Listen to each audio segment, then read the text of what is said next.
Joko Widodo telah menerbitkan instruksi Presiden. Inpres ini pada prinsipnya mendorong TNI, Polri, Gubernur, Bupati, dan Wali Kota untuk meningkatkan sosialisasi secara masif terkait protokol kesehatan.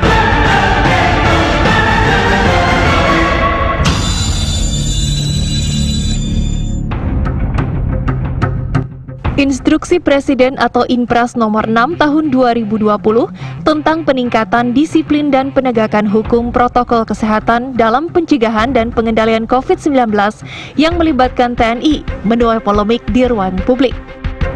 Tak sedikit kalangan yang mempertanyakan pelibatan TNI dalam penegakan hukum protokol kesehatan yang terdapat dalam Inpres yang ditandatangani Presiden Jokowi pada 4 Agustus 2020 lalu. Dalam Inpres ini menyebutkan bahwa tugas TNI dan Polri adalah melakukan pengawasan, patroli, dan pembinaan masyarakat. Dengan pelibatan TNI untuk pembinaan masyarakat guna mencegah penyebaran corona, TNI dikhawatirkan masuk ke ranah sipil dengan pelibatan ini. Kekhawatiran mengenai pelibatan TNI ini karena dalam pelaksanaannya nanti akan diatur oleh peraturan gubernur, peraturan bupati, dan peraturan wali kota. Karenanya tak sedikit pihak yang meragukan Pergub, Perbub, dan Perwal nantinya akan dapat mengatur secara rinci batasan ruang lingkup kewenangan TNI dalam pengawasan, pembinaan masyarakat, dan penerapan sanksi bagi pelanggar protokol kesehatan. Bagi pemerintah, pelibatan TNI tak perlu dipertanyakan karena sesuai undang-undang dan sebelumnya Presiden telah menetapkan pandemi COVID-19 sebagai bencana nasional. Dan berdasarkan Undang-Undang Nomor 34 Tahun 2004 tentang TNI telah menjelaskan bahwa tugas TNI bukan hanya terkait pertahanan, tetapi juga mengatur TNI dapat membantu pemerintah daerah untuk memulihkan akibat bencana. Dengan pelibatan TNI ini, akankah efektif meningkatkan disiplin menjalankan protokol kesehatan untuk pencegahan dan pengendalian penyebaran corona? Tim TV One mengabarkan. Kita luruskan terlebih dahulu pemirsa, memang yang dilebatkan dalam penerapan protokol kesehatan turunan dari Inpres ini adalah TNI dan juga Polri. Tapi yang begitu disoroti adalah keterlibatan TNI. Jelas kita punya histori mengenai ini. Ketika ada keterlibatan TNI, sejauh mana? Dan untuk penerapan protokol kesehatan, pertanyaannya perlu tidak? Sejauh mana keterlibatannya dan bagaimana dengan potensi kekerasan yang mungkin akan terjadi saat diterapkan di lapangan. Kita akan kupas tuntas malam hari ini. Pak Trubus sudah hadir di sini. Selamat malam, Pak. Selamat malam, Mbak. Oke, ya, nanti kita akan juga tergabung dengan Bang Haris Ashar, penggiat HAM, bahkan mewakili istana nanti Bang Ali Mohtar Ngabalin. Tapi saya mau lihat dulu, Pak, pendapat Pak Trubus ketika melihat Inpres tersebut ada poin keterlibatan TNI di sana.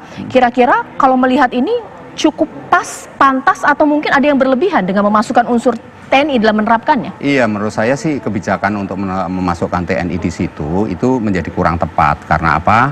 Meskipun itu secara normatif tidak dilanggar, karena memang di Undang-Undang 34 khususnya pasal 7 itu memang dibolehkan di situ. Artinya secara normatif tidak bermasalah. Yang menjadi masalah justru nanti dalam implementasinya. Karena di implementasinya itu pendisiplinan warga kemudian berkembang ke ya dasarnya jadi basisnya rasa takut kan gitu. Jadi masyarakat itu mau disiplin karena rasa takut. Nah ini yang saya khawatirkan justru nanti implementasi di lapangan di daerah terutama karena nanti munculnya friksi-friksi di situ. Artinya antar aparat juga ada kemungkinan tidak hanya karena ini kalau TNI berhadapan langsung dengan warga, padahal ini soal sanksi. Nah ini kan jadi menurut saya malah publik nanti persepsinya jadi berbeda gitu loh. Ini yang dikhawatirkan mengingat di dalam prakteknya itu selalu ego sektoral itu selalu muncul. Nah, jadi ini yang perlu apalagi di daerah itu kan aturan nanti kan wujudnya cuma pergub, perbub, bupati atau perwali ya. Ini kan di situ cuma koordinasi gitu. Nah, bagaimana nanti pengaturan sampai diimplementasinya seperti apa rinciannya? Kalau enggak nanti harus ada aturan yang dikeluarkan oleh Panglima TNI maupun Pak Kapolri itu supaya untuk mendampingi ketika di lapangan. Karena kalau enggak nanti itu bisa bentur-benturan itu gitu loh. Oh, ini penting ya pendapat dari Pak Trubus ini langsung saya tanyakan kepada Bang Abalin. Selamat malam. Selamat malam. Ya, Bang Abalin, ini Inpres tersebut ditanggapi oleh Pak Trubus ketika ada poin keterlibatan TNI. Ada dua hal yang kemudian saya garis bawahi adalah mengenai baik kemudian dimasukkan, tapi implementasi ini kemudian ada kekhawatiran muncul hanya rasa takut yang timbul di masyarakat, dan yang kedua ini bagaimana mengenai implementasi juga penegakan mulai dari Polri-nya, bahkan juga dari pasal-pasal nanti mereka gunakan ini bagaimana, Pak? Ya, jangan terlalu jauh menerjemahkannya, karena semua orang itu punya semangat yang sama hari ini dalam rangka bagaimana langkah dan upaya pemerintah itu terhadap percepatan penyelesaian COVID-19. Inpres ini adalah mengisi terkait dengan bagaimana Bapak Presiden melibatkan semua kepentingan, semua lapisan masyarakat dan pemangku kepentingan negara. Ingat ya, kepentingan negara untuk memberikan pelayanan yang terbaik kepada masyarakat. Jadi gambaran kita tentang tentara masa lalu itu jangan pernah Anda membayangkan dengan tentara hari ini. Iya. Kehadiran tentara itu menjadi bagian yang tidak terpisahkan dari semua tugas-tugas dan kepentingan-kepentingan pemangku kuasa kepentingan negara dalam menyelesaikan persoalan-persoalan bangsa.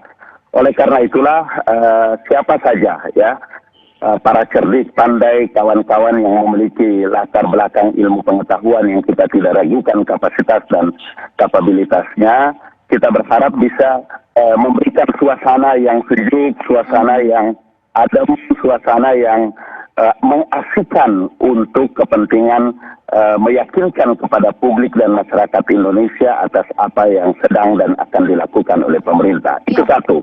Yang kedua begini, Mbak Caca, Inpres ini adalah payung hukum yang bisa ditujukan kepada gubernur, bupati, wali kota dalam rangka mempersiapkan perda atau peraturan gubernur, peraturan bupati, wali kota untuk apa?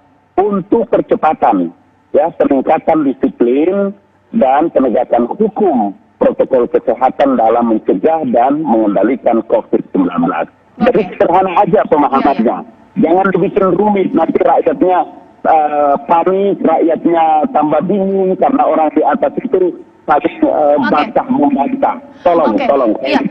Ya Bang Abalin, memang ini kita tidak membuat rumit, tapi membuat masyarakat lebih pintar lagi dalam melihat masalah ini. Kalau tadi dikatakan oleh Bang Abalin, Pak Trubus, bahwa semangat ini adalah percepatan. Tapi perlukah ketika membuat kebijakan tidak dipikir konsekuensi ketika melibatkan unsur, semua saja bisa dilibatkan tanpa ada konsekuensi? Kalau melihat tadi sampai ada yang ditarik-tarik ya. Kalau misalnya kemudian yang dilibatkan adalah tentara, bagaimana kemudian ini masyarakat bisa menerima ini tidak? Nanti dijawab sesaat lagi di Apa Kabar Indonesia Malam.